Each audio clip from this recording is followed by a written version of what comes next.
Sorry about that. Hello, everyone. Welcome back to the GSMC Basketball Podcast, brought to you by the GSMC Sports Network. As always, I'm your host, Mara Patemi. Getting into the last segment of our show here, we have the Boston Celtics going up against the New York Knicks tonight, hosting the Knicks in Game 2. Honestly, you could call this a must-win game for the Celtics. It pretty much is. You don't really want them to go down 2-0. Going back to New York, this is a similar situation to what the Cavs are in. Um, I'm picking the Celtics in this one, plain and simple. If we're going to talk about this really quick, one more before I jump into this, I just want to say one stat that I noticed while I was in the middle of the break. This is a stat I just found. The playoff record when trailing by 7 points with less than a minute 30 left in the game, 2025 Indiana Pacers, 2-0. Did that in game 5 against Milwaukee and did it last night in game 2 against Cleveland. Every other team in the last 20 years is 1 and 384.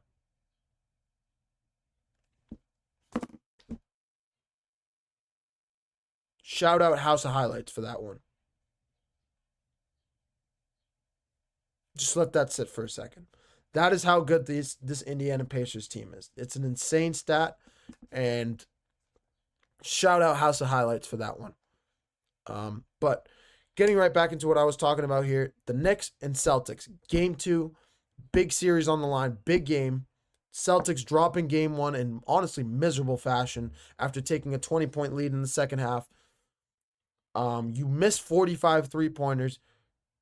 You draw up a horrible, horrible play with 3 seconds to play in overtime that you could have. I'm not even gonna get into that. If you guys want to see my rant about that, go to my previous video recapping game 1 yesterday. I went on a crazy rant about that game, but I don't want to go there because we'll be here all day. In this game specifically, it comes down to the play of Jayson Tatum. It comes down to the play of Jalen Brown, and it comes down to the health of Kristaps Porzingis. If Kristaps Porzingis is not healthy tonight, I might have to pick the Knicks in game 2. I don't want to. I am a Celtics fan, but this is putting my pride aside.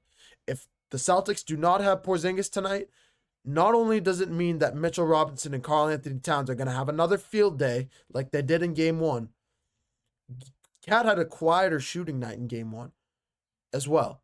So, if without Porzingis in the lineup, it gives Cat an opportunity to go off for 25 and 14 or 27 and 20, 27 and 24 like Rudy Gobert did against the Lakers. Without Porzingis, the Celtics team, in terms of defensively, in terms of height in the interior, in the paint, in terms of center play, they look like the Lakers. They have tall wing defenders, and they have good wing defenders, but they don't have a tall rebounder, an efficient young rebounder like Porzingis anymore. Horford is not like that. Is not that guy anymore. He's just getting older. Unfortunately, he's approaching the age of 40 years old. He's just getting to that age where you're starting to think about father time, and your body just starts to slow down a little bit. So you can't expect him to always get it done. But this game comes down to the shot making of Jayson Tatum and Jalen Brown. It comes down to the defense on Jalen Brunson, and it comes down to the play of Karl-Anthony Towns and Mikal Bridges for the Knicks. Those are the two, and OG Anunoby. He went off for 29 points in game 1 and was a big reason why they made that comeback in game 1. If the Knicks want to have an opportunity, it comes down to those 3 role players: Mikal Bridges, Cat, Karl-Anthony Towns, and OG Anunoby. If you want to throw Josh Hart in there, cool, you can. But the thing is with Josh Hart, he's more of a utility guy. He's more of one of those guys that comes out and shows out on as a utility guy, can rebound, can defend, can shoot, can score, can get you a bucket when you need him to. But you don't really rely on him. That is Josh Hart. And I think this is going to be more so about those other 3 role players that I mentioned. I don't think Josh Hart should be in that conversation because that's just not his role. It's going to also come down, of course, to the play of Jalen Brunson. But we know Jalen Brunson is going to show up in this one. He's still dealing with that ankle injury, and we saw him still dealing with it in game 1. But I think he's going to show up and show out tonight. He's going to go off for 30 points again like he always does. But Jayson Tatum and Jaylen Brown are going to need to step up. Derek White, 5 of 16 from 3-point range. We know you can shoot better. We know you can play better. So I expect a little bit of a comeback game out of him.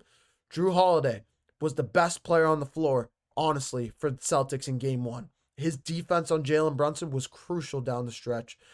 And if the Celtics want to win this series, if they want to win this game, he's going to need to continue to play at that high level if the Celtics want to have an opportunity to win not only tonight, but win this series. Al Horford, of course, we still need him to play at a decent level. If he can go off for 7 or 10 points, 5 rebounds, I think that's pretty much all we need out of Big Al.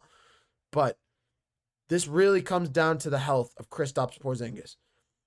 He did try to play game 1. He was just sick. He was out of it. You could see him missing wide open layups, getting a couple rebounds, but just getting dominated in the paint by Karl-Anthony Towns. You needed to pull him out of that game because you could see his energy was sapped. He was exhausted. He was just not himself. And he was dealing with an illness, so that was definitely playing a role in why he was struggling on the court in game 1. Hopefully these 2 days have given him a little bit of a rest, but we'll have a little bit of an update on that as we get closer to the game. Watch out for my YouTube shorts on the page, for when I release those, because I'll have a little bit of an update for those as we get closer to tip off. But this is about the New York Knicks. Can they shock the world twice? Yes, they can. Like I said, it comes down to the role guys. It comes down to the play of Jalen Brunson. It comes down to the defense of the New York Knicks. But it also comes down to the shot making of the Celtics. If the Celtics are able to shoot and make their shots, get their shots in rhythm, they had a lot of open shots in game 1. They just simply weren't making them. Plain and simple. Going 12 of 60 from 3-point range in game 1 is already a bad stat, but if you look at the open shots, I believe they had a lot of open shots in game 1. I don't know what the exact stat is. I saw it yesterday. I wish I wrote it down. I'll have that ready to go for the short as well. I'll promise that. But this is about the Knicks. They can shock the world twice, and that is why this game is so massive. If they can go up 2-0 going back to New York, can you imagine New York City up 2-0 against Boston in Madison Square Garden? They're up 2-0. All they have to do is win 2 out of the next 4 games or 5 games. You only need to win 2. And you're up 2-0 in MSG for the next 2 games. That place is going to be rocking. So the Celtics kind of need to win this game tonight. Regardless, I think MSG is going to be rocking regardless, because it's still going to be a tied series, 1-1 apiece. Still a 50-50 coin toss. And it starts with game 2 tonight. If you're the Celtics, you have to win game 2. If you're the Knicks and you win game 2, I love your chances to make the Eastern Conference Finals. And the Celtics, you're in a bad spot if you go down 2-0. But we'll have a little bit more to talk about that as we recap this series, as we recap game 2 in tomorrow's show. But yeah, that's going to do it for me and for this show. Thank you guys for tuning into the GSMC Basketball Podcast presented by the GSMC Sports Network. Your support means a lot to us, so please remember to leave a positive review. It makes more of a difference than you guys think. Whether it's positive review, whether it's criticism, negative, let us know what we're doing well. Let us know what we can improve upon. You guys are a big part of what we do on the show here at the GSMC Sports Network. And in general, we appreciate you guys are a big part of what we do here. So let us know how we can build our shows around your takes, around your tastes, and let us know what you guys want to hear more of in general.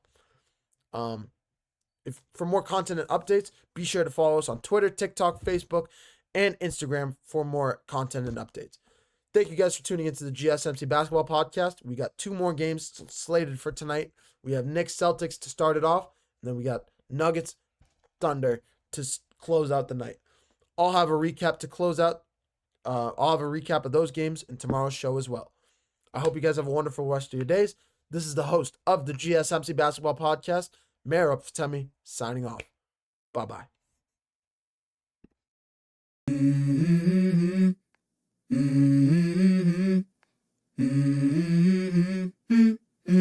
Let's go. I wake up to a little bit of drool on my pillow, feel like it's gonna be a bad day. Yeah, I'm tired of shit, and the coffee ain't hit yet, damn, ain't that great. I don't wanna go to